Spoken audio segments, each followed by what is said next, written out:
નમસ્કાર સાથીઓ, જય કિસાન।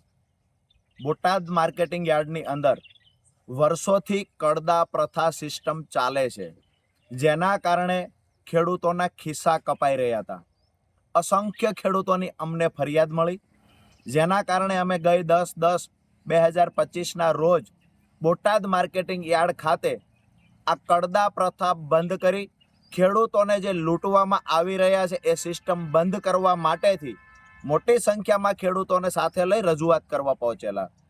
અમારી રજૂઆતને સાંભળ્યા પછી પણ એકદમ વ્યાજબી રજૂઆત હોવા છતાં પણ કડદા પ્રથા બંધ થશે આવી અમને લેખિત બાંહેધરી ન મળી।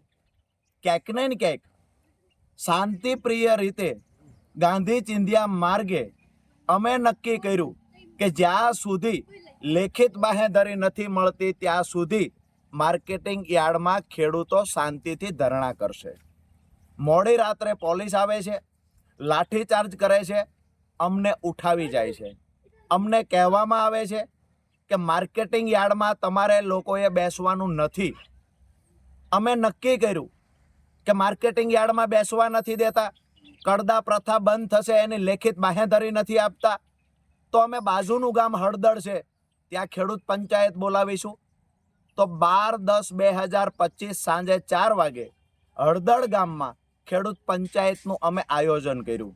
એમાં પણ પંચાયતમાં ખેડૂતો ન પહોંચવા દેવા માટે થઈ અસંખ્ય ખેડૂતોની અટકાયત થઈ, આગેવાનોની અટકાયત થઈ, તેમ છતાં ખેડૂતો પંચાયતમાં આવ્યા।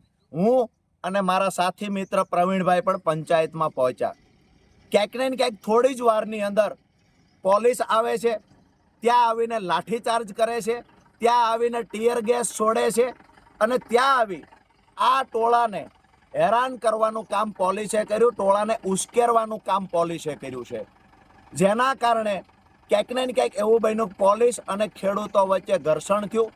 એ ઘર્ષણના કારણે ક્યાંક ને ક્યાંક બંને તરફ થોડા લોકો ઈજાગ્રસ્ત થયા, પરંતુ પોલીસે ખેડૂતો પર ગંભીર ગુનાઓ દાખલ કર્યા, અસંખ્ય ખેડૂતો પર લાઠી વરસાવી, નિર્દોષ ખેડૂતોને મારવામાં આવ્યો, ખેડૂતોના ઘરમાં તોડફોડ કરવામાં આવી, ખેડૂતોના વાહનોમાં તોડફોડ કરવામાં આવી।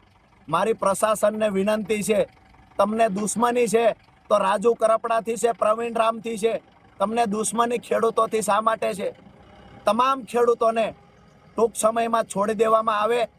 હું અને પ્રવીણભાઈ રામ આવતી 16 તારીખ એટલે કે પરમ દિવસ અમદાવાદ પાર્ટી કાર્યાલય ખાતે બપોરે 11 કલાકે અનશન પર બેસવાના છીએ।